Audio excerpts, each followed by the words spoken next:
Here's the situation. I've decided to purchase the luxury car from you. Tiffany, an ordinary individual, doesn't need it. My parents have been thinking about getting a new car, and since marrying Peter, I've noticed a change in him. He seems more self-centered. He's been coveting the upscale car that my parents gifted to me, and frankly, I'm fed up with it. My name is Tiffany. I'm 28 years old, and I met Peter during our college days. We've been married for 3 years. Peter is sociable and well-liked, which is quite the opposite of me, as I am introverted and have few friends. Our conversations increased over college courses, and eventually we began to study together. Peter's interest in me was unexpected, but he took me by surprise when he asked me out. I was overjoyed and immediately said yes, marking the beginning of our relationship. What drew me to Peter was his charm, friendliness, and dedication to his studies. However, for him, the situation could have been different since he had numerous attractive and stylish female friends, and finding another girlfriend would not have been difficult for him. Once, I courageously asked him if he truly thought I was the right one for him. He seemed taken aback and questioned why I would ask such a thing. I confessed my lack of confidence and sought to understand why he chose me. After a pause, he replied that he was comfortable being with me. His answer left me unsatisfied, but before I could express more, he appeared irritated and distracted himself with his phone. Not wanting to escalate to an argument, I dropped the topic, agreeing with him and apologizing for bringing it up, though I still harbored doubts. As time moved on, our relationship continued to flow smoothly. We completed college, got married, and settled into a condo. I secured a job at a standard company while Peter pursued further education and research. When I informed my mom about our engagement, she was thrilled, though she admitted they were beginning to worry about when I'd introduce a boyfriend. Although I felt guilty for not mentioning Peter sooner, my mom understood, acknowledging my independent nature. Knowing Peter was there for me gave her peace of mind. My parents, who met in college and still deeply love each other, serve as my role models. My dad diligently worked his way up at a large company while my mom supported him and also followed her culinary passions, becoming quite skilled at it. My parents have always respected each other's boundaries and supported each other's passions, like my mom, who now teaches cooking classes. Growing up in such an environment, I learned the value of independence early on. Although I was only really skilled at studying, I chose not to pursue graduate school because I wanted to be self-reliant and start my own life. Despite coming from a well-off family, I was determined not to lean on them indefinitely. I aspired to build a family like the one I grew up in and make my parents proud, possibly by having children someday. This might seem like a straightforward goal, but for someone like me, it's a significant ambition. Once Peter and I started living together, things began to change. Peter was a graduate student and worked part-time, but he didn't contribute much financially. I tried to address this delicately, suggesting that it would be helpful if he could use more of his part-time earnings to help with our expenses. His response was dismissive. "I do contribute, you know. Didn't you say you'd handle the living expenses when we moved in together, Tiffany?" His words left me feeling uneasy. Peter had always dreamed of becoming a professor, which is why he pursued graduate school. I had reassured him not to worry about finances, given my stable job. Yet, when he retorted, I could only murmur in agreement, unsure of what else to say. Peter sighed heavily. "You wouldn't understand. Being a graduate student is expensive, but what about socializing and stuff? Oh, and by the way, I need $1,000 for a research trip. Can you lend it to me? I'll pay you back later." Requests like these became more frequent and our problems intensified. He began spending more nights away, leaving me alone with cold meals and unanswered calls. When he did return home in good spirits, I was too forgiving. Sometimes, out of the blue, he would suggest, "Hey, Tiffany, remember you wanted to go somewhere? I have tomorrow off. Let's go." He would also compliment my cooking, making me feel valued. Every time he showed kindness, I saw the happy marriage I desired, which made me hesitate to confront the issues. However, deep down, I knew this wasn't normal. I felt increasingly lonely and anxious, trapped in a cycle of fleeting happiness and prolonged solitude. I found myself unable to share my marital struggles with anyone. I didn't want to distress my parents, who were genuinely happy about our marriage. However, they likely sensed that something was amiss. It had been a while since I had visited them, and when I finally did, my dad suggested I stay for dinner. My mom prepared a lavish meal to welcome me back. During the meal, my dad brought up that my Aunt Lori had recently visited and expressed a desire to see me. He described her as always being spontaneous, a trait that defined her lively, ambitious, and independent nature. "I'll reach out to her soon, thanks, Dad," I replied, appreciating their subtle way of reconnecting me with family support.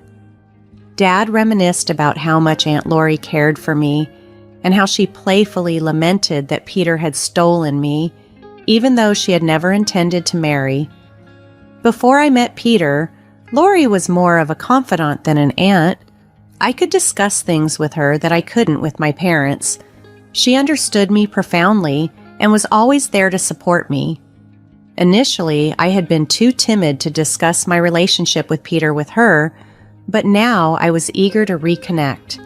A few days after I visited with my parents, I met Lori at a cafe. She was as stylish as ever. Observing my outfit, she gently advised, "You know, Tiffany, marriage is just the beginning of a lifelong journey for a woman. You should always feel confident and attractive no matter what.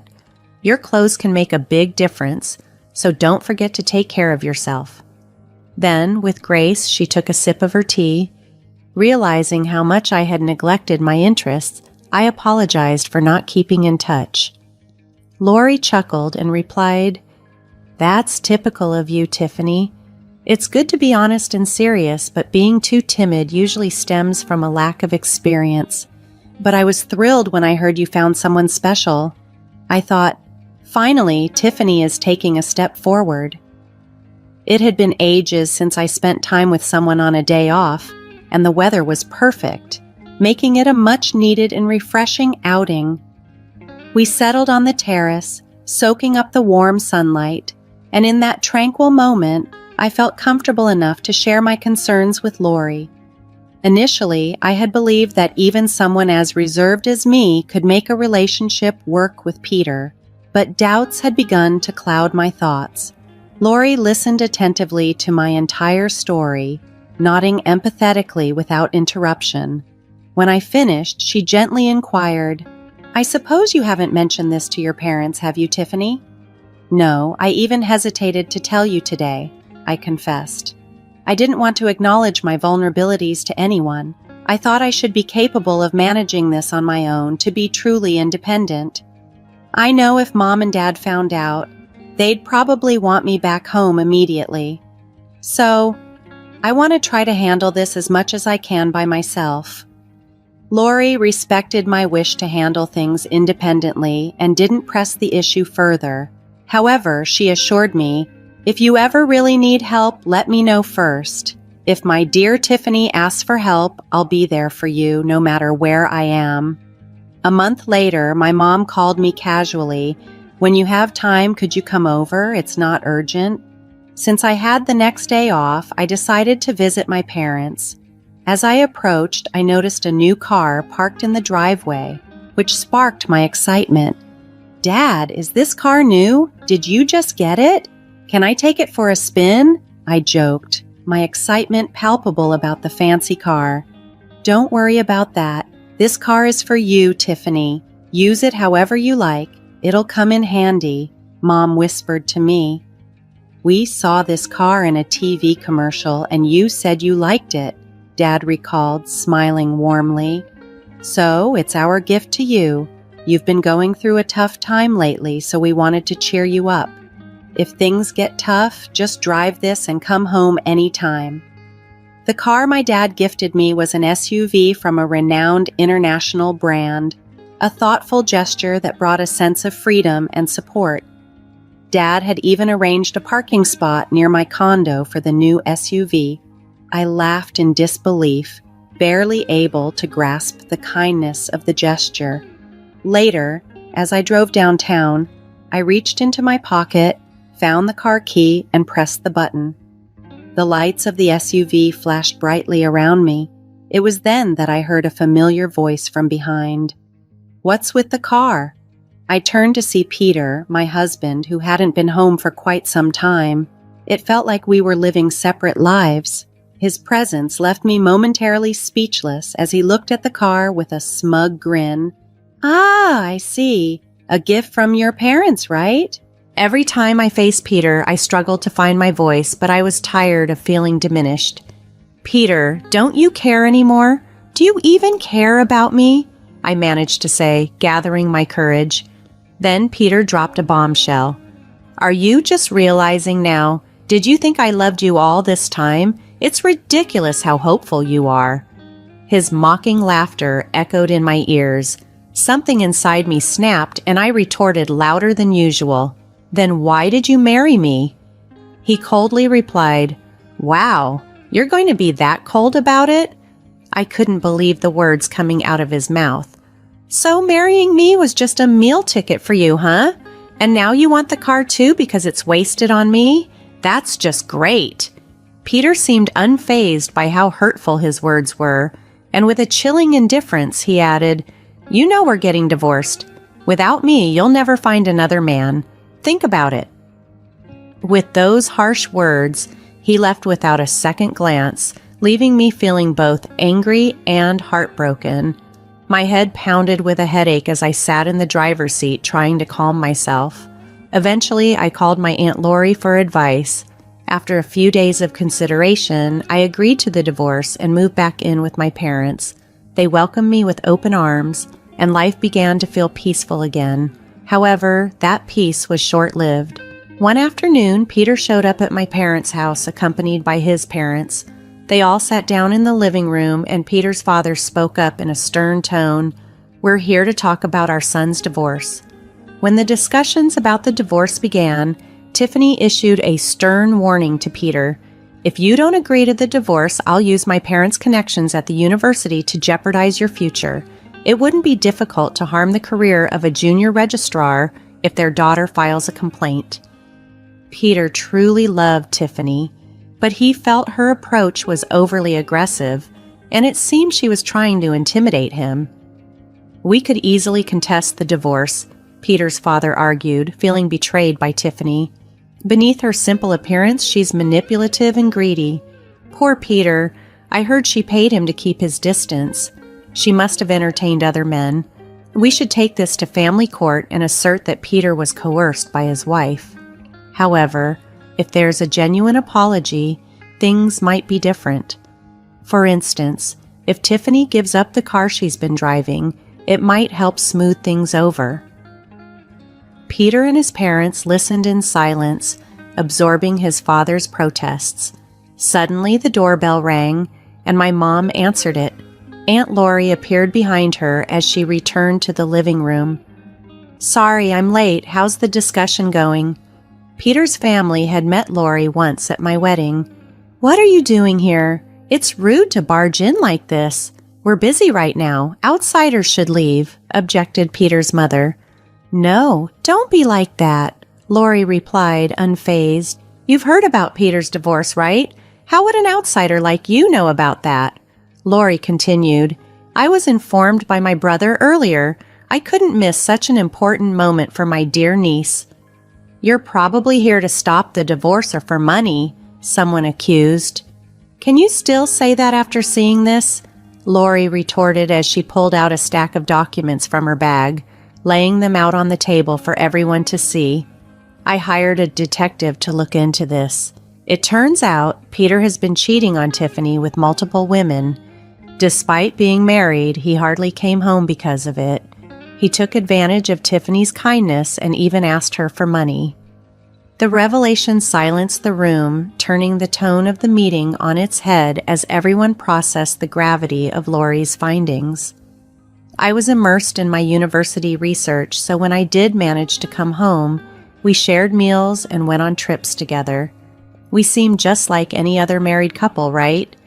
Tiffany, say something, Peter implored, his voice laced with desperation. Peter, you don't need to defend yourself. We'll handle this. It's not your fault, his father reassured him quickly. That's right. These documents from who knows where are surely fabricated. Our Peter would never engage in such acts. He's a kind and outstanding son, his mother protested vehemently. You might be kind to your parents, but it seems that your kindness doesn't extend beyond that. Like father, like son, indeed, Aunt Lori interjected sharply. Then she pulled out a photograph from the documents. I was at a hotel for a business meeting recently and saw William there. He was with another woman, looking very cozy. So, I had the detective look into William as well. The results were just as I suspected. Do you understand now? Peter's mother's face turned pale as she grabbed the documents and examined them closely. What is this, William? How long has this been going on? It's all lies, isn't it? She demanded, her voice trembling. Kayla, stop looking. Give me that. William, looking panicked, tried to snatch the documents, but it was too late. Kayla, visibly distraught, confronted William directly. You've been cheating on me. The car you wanted so badly was for her in these photos, wasn't it? No matter how hard William tried to calm her down, Kayla wouldn't listen. The conversation about Peter's divorce was momentarily forgotten as Kayla stormed out of the house, tears streaming down her face, with William trailing behind her in a futile attempt to explain. Left in the ensuing chaos, Peter blurted out, Hey, wait, what about me? And followed them out, equally confused. The rest of us were left in stunned silence, but Aunt Lori had a satisfied look on her face, giving me a knowing wink. It was clear she had anticipated the dramatic unraveling of events, revealing truths that were perhaps long hidden but necessary to confront. After the tumultuous events, Aunt Lori shared with me that Peter's parents had eventually divorced. You won't fall for such a terrible man again. Let's make you more attractive. I'll teach you everything about grooming yourself as a woman, Lori encouraged. Despite her busy schedule, she frequently visited and took me out for meals and shopping trips. During this time, I absorbed a great deal from her and gained a new perspective on self-care and confidence. A year after the divorce, I made a pivotal decision to attend graduate school. I dedicated myself to my studies and personal development, which was a transformative period for me. Time flew by, and one day, while at a street intersection, I heard someone call my name. I turned around to find Peter. It's been a while. You've changed a lot, haven't you? He remarked, a hint of surprise in his tone. Initially, I hardly recognized him. In Peter's eyes, the woman he once knew as his plain ex-wife had evolved into someone stunningly beautiful and confident. Meanwhile, Peter's life had taken a downturn following his parents' public divorce scandal. He had dropped out of graduate school as his parents, William and Kayla, had cut off their financial support due to the chaos he had instigated.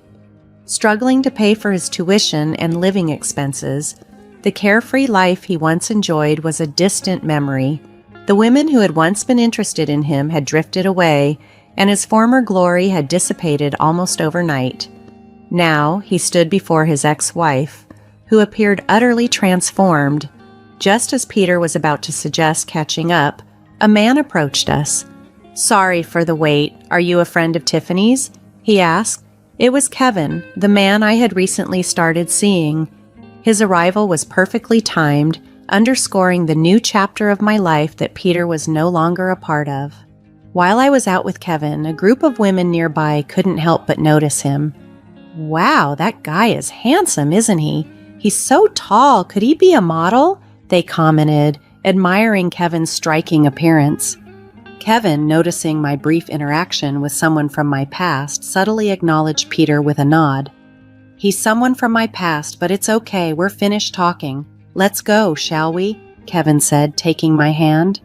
Peter stood there, stunned, as Kevin confidently led me away by the hand. Without giving Peter another thought, Kevin and I walked towards the crosswalk. I kept my gaze straight ahead, focused on the path in front of us and the future that awaited, not looking back even once as we left.